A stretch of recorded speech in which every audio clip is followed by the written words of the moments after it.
One thing we've been hearing a lot from couples is that they don't feel close to each other or that their relationship feels like it's missing some depth. So today we want to take some time to talk about emotional intimacy and give you ideas of ways to deepen the emotional intimacy in your marriage. If you're new to the show, we drop a new episode every Tuesday, and on the last Tuesday of every month is a special guest interview. Go ahead and hit subscribe in whatever podcast app you're listening so that you can join us each and every week. So, Dr. Kim, are you ready to hear a confession? Yes. So I picked these topics, and like started preparing for them. I picked the topics out, and as I'm preparing for them, I instantly regretted picking this topic because total transparency, Dylan and I are not great at emotional intimacy or spiritual intimacy. It's not that we're totally disconnected by any means. We just don't prioritize this well. So we're like not like this is not our strong point. So that being said, any advice I give to you guys today, I will also be preaching to myself. So you're not alone if you're a listener. So yeah. And I think it's, I think a lot of us struggle with it. At times, I think everybody does in marriage. And then sometimes and I think it's kind of what you said, if you don't make it a priority, and that's what, as we go through this today, people can say, do we want to make this a priority in our marriage? And did we tell them enough to get them to value that? So yeah. Here we go. So emotional. You're just going to be preaching to me today. It's gonna be good. So what is emotional intimacy, Dr. Kim? I think it's this whole closeness to each other. It allows you to share deep personal feelings, but it's not just that you can share something with someone. It's also that they understand you and that they affirm you and they show caring back to you. I think that's what really builds the emotional intimacy there. It's one thing to have someone I trust. Like I trust Nancy to tell her things, but it's another step when she empathizes with me or she asks me good questions or she encourages me. That I think is where it really becomes an emotional connection there. And I think it's kind of a combination of trust that you build with each other, communication and feedback. That's good. That's real good. So why is emotional intimacy important in a marriage? I think it's, we talk about two become one a lot in sexual intimacy. I think it's the same thing with emotional intimacy. I think it's that deep connection. And I think the more we're connected, I think the more we, the marriage is better. The more connected, it makes me think twice before I say something that might offend Nancy or just be something stupid I said. It makes me be more conscious of how can I respect her? How can I show her my love today? And when that connection is there, for me, when that emotional intimacy, those things come pretty easy.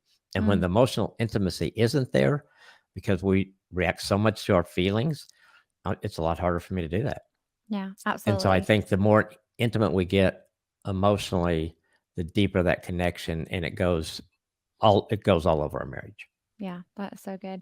And I think one thing that's worth noting at the beginning of this podcast is one of the ways that Dr. Kim defines intimacy, which I have found so helpful, is just it's anything that draws you closer together. Like that's what intimacy is. It's closeness. It's that togetherness. And so to me, emotional intimacy is important in a marriage because it really is about understanding, right? Understanding one another because we are not robotic people. Right.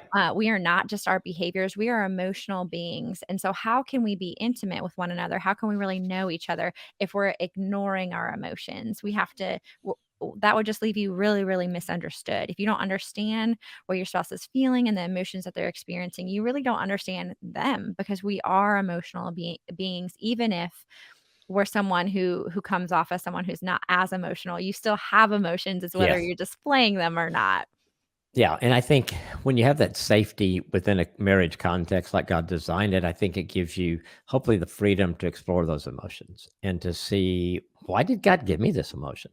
Well, it might be and partly to connect with your spouse and to have the marriage that God designed for you. So I think when that safety there is with someone else, and it allows that to happen too. Yeah, absolutely. The safety to feel like you can be vulnerable. And with that vulnerability comes that intimacy and that closeness and that depth in that relationship that, like we said, a lot of couples feel like they're missing. Yeah. And I think it is. I think I can remember early on in the marriage, because I wasn't great at being vulnerable. I could talk well, but I can remember a couple of times being vulnerable and couple times it was consciously doing it. Other times it just came out and just holding my breath, thinking, how's she going to react to this? This was dating times and stuff. And so it is a risk. And I get that. But I think if you're going to grow your relationship, it's worth taking that risk.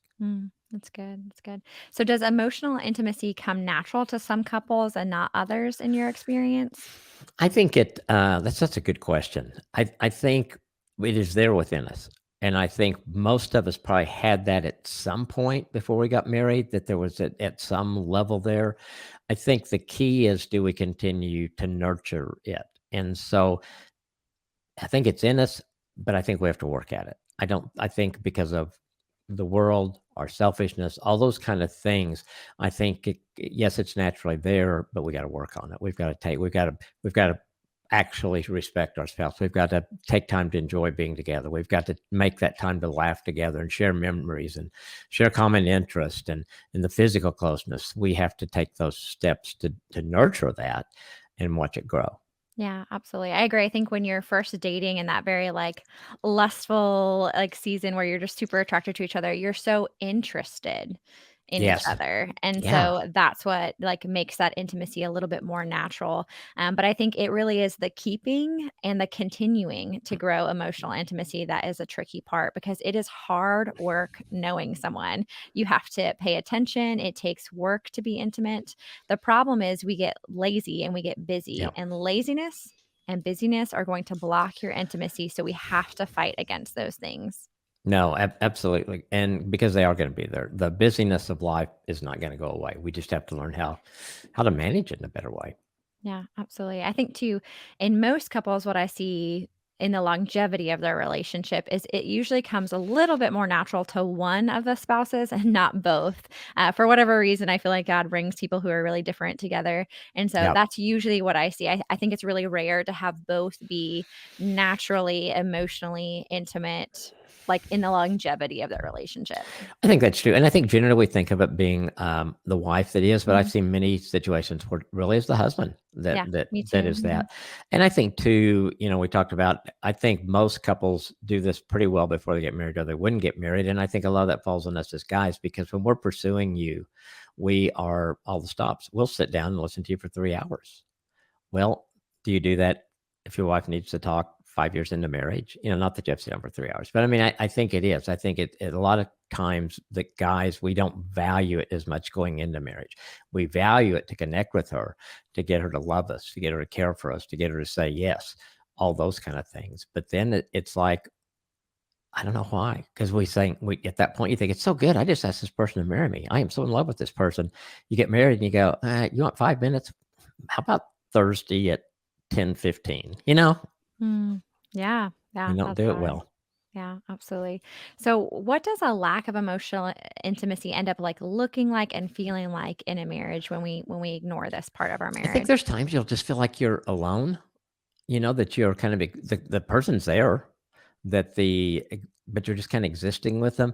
I think sex becomes more of maybe how the world looks at it than how God looks at it, because I think God's plan was there is a huge connection emotionally that goes along with that.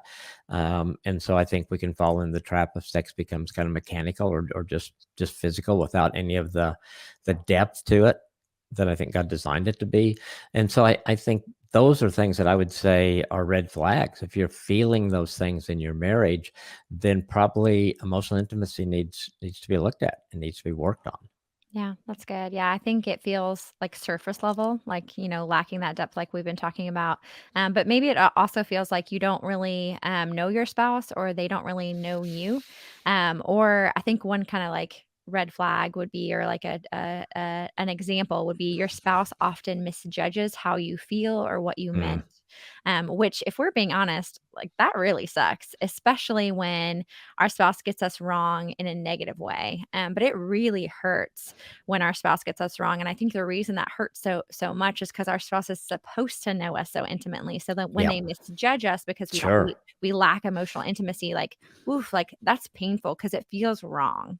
Yeah, no, absolutely. And it's not what you got married for.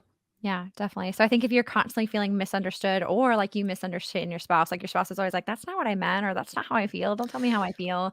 Then this is probably an area that needs some work in your marriage. Yeah, or if and sometimes those are gonna happen, but the key is, does your spouse then say, "Help me understand this. Okay, Mm. I know I didn't hear this right," or whatever. You begin to process through that and come to and that draws you closer together as opposed to just, "Oh my gosh, what do we got here?"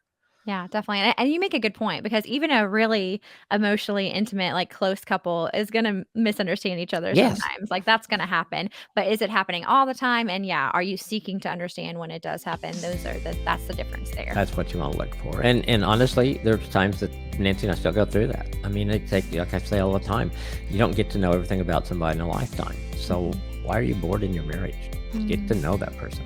Yeah, that's good. That's good. Be a student of your spouse.